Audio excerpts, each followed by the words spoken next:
Continuamos con la exposición de la primera de las cuatro partes de la doctrina cristiana referida a los contenidos de nuestra fe.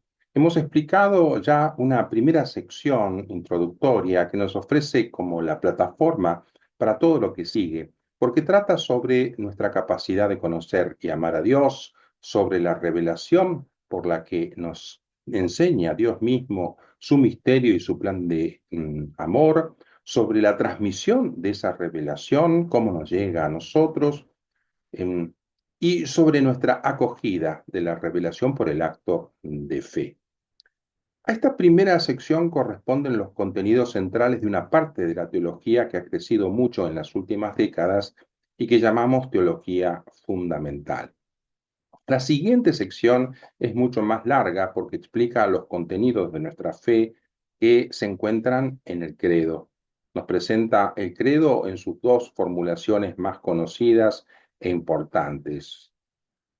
Los credos o símbolos de la fe nos presentan las afirmaciones fundamentales de la fe llamadas artículos, los artículos de la fe. Estos artículos son como los primeros principios de la doctrina cristiana, de los que parte la catequesis y la teología.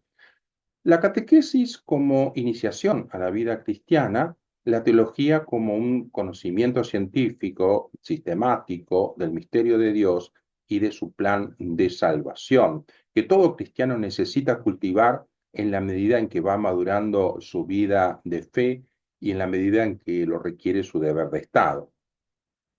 La parte de la teología que estudia todo lo referido a los artículos de la fe se denomina teología dogmática.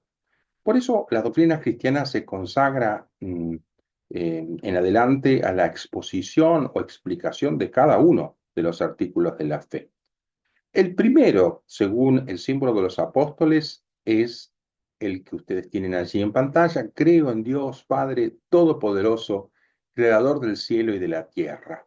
Si observamos bien, como nos explica el catecismo, aquí tenemos eh, incluidos tres comienzos. Nuestra profesión de fe comienza por Dios, porque Dios es el primero y el último, el texto de Isaías 44:6, el principio y el fin de todo. El credo comienza por Dios Padre, el segundo comienzo, ¿no? Porque el Padre es la primera persona divina de la Santísima Trinidad. Nuestro símbolo se inicia con la creación del cielo y de la tierra. Creo en Dios Padre Todopoderoso, creador del cielo y de la tierra. El tercer comienzo, ya que la creación es el comienzo y el fundamento de todas las obras de Dios. Ahora nos vamos a detener en la explicación del primer comienzo. Por eso nos preguntamos ante todo, ¿por qué la profesión de fe comienza con la frase creo en Dios? La profesión de fe comienza con esta afirmación creo en Dios porque es la más importante. Es, en efecto, la fuente de todas las demás verdades sobre el hombre y sobre el mundo y de toda la vida del que cree en Dios. ¿Por qué decimos que creemos en un solo Dios? Profesamos un solo Dios porque Él se ha revelado al pueblo de Israel como el único, cuando dice, escucha Israel, el Señor nuestro Dios es el único Dios. El texto de Deuteronomio 6:4. No existe ningún otro, Isaías 45:22. Jesús mismo lo ha confirmado, Dios es el único Señor. Marcos 12:29. Profesar que Jesús y el Evangelio y el Espíritu Santo son también Dios y Señor no introduce división alguna en el Dios único. La revelación del Nuevo Testamento no contradice lo que ya sabíamos por el Antiguo Testamento, sino que lo completa. Dios es único en tres personas, como veremos más adelante. Tertuliano, un conocido autor de muerto en el año 220, muy cerca de la época de Jesús y de los discípulos, primeros discípulos, decía, es absolutamente necesario que el Ser Supremo sea único, es decir, sin igual. Si Dios no es único, no es Dios. ¿Mm? Y si lo pensamos bien, también concluiríamos lo mismo. Si hubiera dos dioses, uno sería el límite del otro, ninguno de los dos sería infinito, ninguno sería perfecto, de modo que ninguno de los dos sería Dios. Imagínense si hablamos de más de dos dioses, con más razón, ¿no? De todos modos, en la antigüedad era muy frecuente que existieran las religiones politeístas. ¿Mm? La palabra viene del griego poleis, que significa muchos, y theos, que significa Dios, muchos dioses. La religión politeísta es la que cree justamente en la existencia de muchos dioses. Nuestra religión, en cambio, es monoteísta.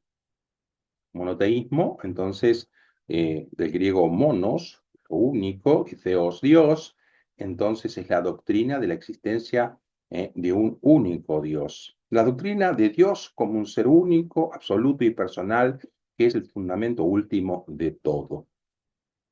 Y como religiones monoteístas, nosotros conocemos especialmente, además del cristianismo, el judaísmo y el islam.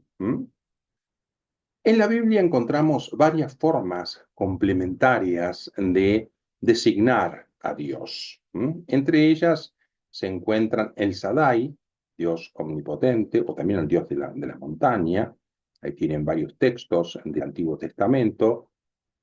Y este nombre, el Shaddai, es considerado como el más antiguo en la revelación. El Elión, Dios altísimo. ¿Mm? El Roy, el Dios que todo lo ve, que ve todos los países, como dice el texto que citamos allí. El Olam, Dios eterno, que permanecerá. Adonai, que significa Señor. Ya veremos lo que comporta este nombre. El Antiguo Testamento utiliza también para indicar a Dios el término Elohim, en plural del nombre El. ¿eh? Elohim es un plural de intensidad, es un nombre que se encuentra aplicado tanto al Dios verdadero como a los dioses falsos. Pero así casi siempre se utiliza para designar al Dios verdadero en la Biblia, ¿no? Y en este caso viene precisado por diversas formas, con un artículo. Por ejemplo, Yahvé es el verdadero Elohim, Deuteronomio 4:35, con un artículo o con un complemento. Y así en Génesis 24:24 leemos el Elohim de Abraham. En nuestras Biblias, el o Elohim será traducido muy frecuentemente por Ho Theos, en griego, Deus, en latín, Dios, en español. En cambio, Yahvé va a ser traducido por Kyrios en griego, Dominus en latín y Señor en español. Eh, El que se revela como Yahvé, entonces, no cesa de hacerse llamar Elohim o Yahvé Elohim. Y entonces existen diversas maneras de combinar lo genérico, lo común y lo individual, lo que remite al único Dios verdadero. La fe cristiana va a mantener esta combinación. Llamar al Dios de la revelación por mm, el Dios revelado por Jesús, llamarlo Dios, permite confesar nuestra fe con una palabra genérica, es decir, permite permanecer al alcance de todos los que pueden dar un sentido a esta palabra Dios y que no tienen nuestra fe. ¿Mm? Llamar a Dios Señor es mostrar su carácter único e individual, Señor Yahvé. Es decir, el Dios cristiano, la palabra que conocen todos, es Yahvé. El Dios judeo cristiano, es el Señor. ¿Qué diremos del nombre Jehová, que aparece, por ejemplo, en varias Biblias, sobre todo protestantes? Esta es una errónea pronunciación del nombre Yahvé, que pudo ser introducida hacia el año 710 después de Cristo, por los masoretas, que son los copistas de Israel de la época. que vocalizaron el nombre Yahvé, tiene solamente las consonantes, hasta entonces justamente transcrito sin vocales. Al hacer esta vocalización, entonces cometieron este error y produjeron este nombre, eh, mm, Jehová. ¿Con qué nombre se revela Dios entonces? Dios se revela a Moisés como el Dios vivo. Yo soy el Dios de tus padres, el Dios de Abraham, el Dios de Isaac, el Dios de Jacob. Éxodo 3:6. ¿Mm? Al mismo Moisés, Dios le revela su nombre misterioso. Yo soy el que soy. Éxodo 3:14. Ahí lo tienen. Eye, hacer, eye en hebreo, ¿no? Yo soy el que soy. El centro del relato del capítulo 3 del Éxodo eh, se encuentra precisamente en este nombre, Yahvé, y en el significado que entraña. Suele ser traducido por yo soy el que es, o yo soy el que soy, o también yo soy el que yo soy, o yo seré el que yo seré. Literalmente, yo seré el que seré. Significa Eye, hacer, Eye, ¿no? Y los israelitas lo utilizan en tercera persona, el que es. Yahvé es entonces el nombre más importante del Dios del Antiguo Testamento. Se puede traducir como yo soy. Para los judíos como para los cristianos designa al único Dios de todo el mundo, su creador, quien lo sostiene, con quien se establece la alianza, el liberador de Egipto, el juez y salvador. Dios no quiere mantenerse entonces en el anonimato, sin nombre. No quiere ser adorado como un ser meramente sentido o intuido. Dios quiere ser conocido y ser invocado como el verdadero y el que actúa. En la zarza ardiente, mm, Dios da a conocer su nombre a Moisés, Yahvé. Dios se hace invocable para su pueblo, pero continúa siendo el Dios escondido, el misterio que se hace presente. Por respeto a Dios, el pueblo de Israel no pronunciaba ni pronuncia el nombre de Dios y lo sustituye por el apelativo Adonai, en español Señor, y en griego Kyrios, como veíamos. Justamente esta palabra es la que usa el Nuevo Testamento cuando glorifica a Jesús como verdadero Dios. Jesús es el Señor. Vean si quieren San Pablo en la carta a los Romanos, capítulo 10, versículo 9. Entonces prestemos atención cuando escuchamos que se dice, por ejemplo, en la celebración litúrgica, en la misa, el Señor. Es el nombre de Dios, Yahvé, que no utilizamos en las celebraciones litúrgicas por respeto. El nombre Yahvé, Señor, ha sido interpretado de tres modos diferentes, de muchas maneras, pero estas son las tres significaciones principales que aparecen en los estudiosos de la escritura, que son diferentes, pero también pueden ser tomadas como complementarias. El incomprensible, el que hace ser y el que es la plenitud de ser. Veamos brevemente cada una de estas significaciones. En primer lugar, en el episodio de la zarza ardiente, Dios estaría contestando a Moisés con una suerte de evasiva para evitar que aquellos antiguos, ¿eh? contagiados de los ritos mágicos de su entorno, pensaran que conociendo el sentido del nombre tuvieran poder sobre la divinidad. Yahvé es un nombre del que no podemos disponer. Según esta interpretación, yo soy el que soy, equivaldría entonces, soy el que ustedes no pueden conocer. El innombrable, en sentido positivo. El segundo sentido posible sería el siguiente. Considerando que Yahvé es una forma causativa del antiguo verbo hebreo eye, podemos decir que con este nombre Dios se muestra como el que hace ser, el creador. Aquí hay que entender el verbo creador en concreto, el que da el ser al pueblo y está siempre con él. No se trata únicamente de la creación a partir de la nada, entonces, ¿no?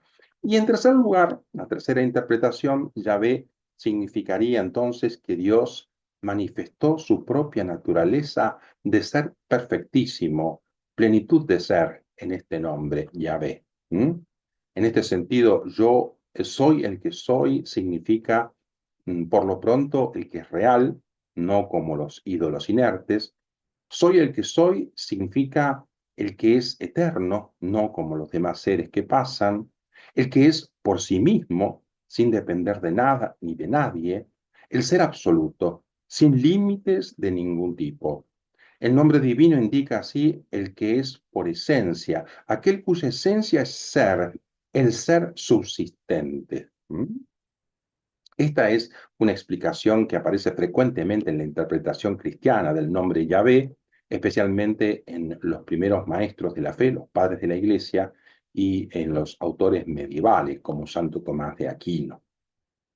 Decimos entonces que Yahvé significa el que es, pero ¿solo Dios es?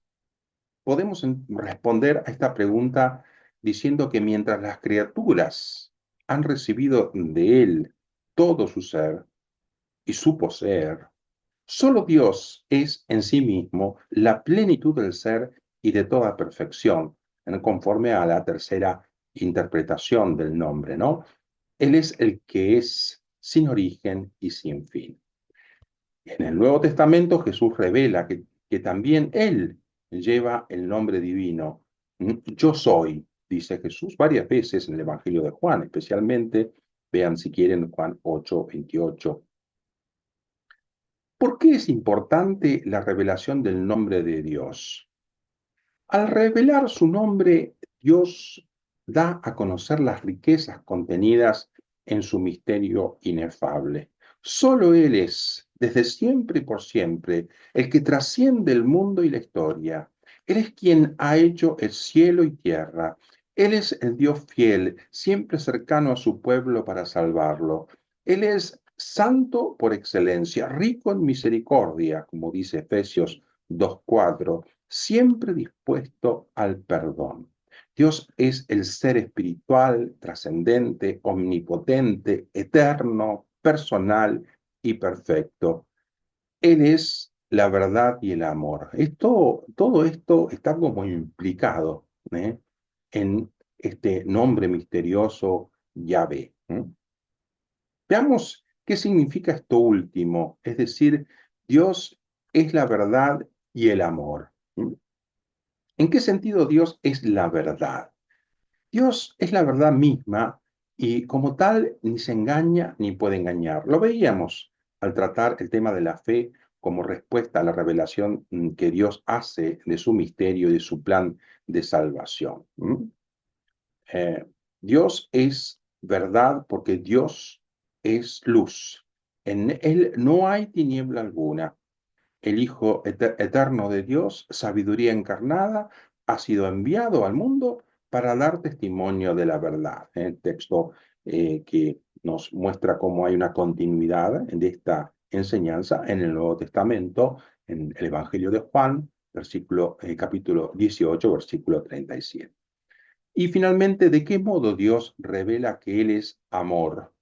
Dios se revela a Israel como aquel que tiene un amor más fuerte que el de un padre o de una madre por sus hijos, o el de un esposo por su esposa. Dios en sí mismo es amor, como dice la primera carta de Juan en capítulo 4, en los versículos 8 y 16. Dios es amor, que se da completa y gratuitamente, que tanto amó al mundo que dio a su Hijo único para que el mundo se salve por él, como dice Jesús en el Evangelio de Juan. Al mandar a su Hijo y al Espíritu Santo, Dios revela que Él mismo es eterna comunicación de amor. Es la gran novedad del Nuevo Testamento sobre el misterio de Dios. Ninguna otra religión dice lo que dice el cristianismo: Dios es amor. La fe se apoya en esta palabra, aunque la experiencia del dolor y del mal en el mundo hace dudar a los hombres si verdaderamente Dios es bueno. Muchas veces sucede esto, ¿no? Ya en el Antiguo Testamento, Dios comunica a su pueblo por boca del profeta Isaías. Fíjense qué bonito este texto, porque eres precioso ante mí, de gran precio, y yo te amo. Por eso entrego regiones a cambio de ti, pueblos a cambio de tu vida. No temas, porque yo estoy contigo. Isaías capítulo 43, versículos 4 y 5. Y añade, ¿puede una madre olvidar al niño que amamanta, no tener compasión del hijo de sus entrañas? Pues aunque ella se olvidara, yo no te olvidaré. Mira, te llevo tatuada en mis palmas. Isaías capítulo 49. Que este lenguaje sobre el amor de Dios no son palabras vanas, lo demuestra Jesús en la cruz, donde entrega su vida por sus amigos.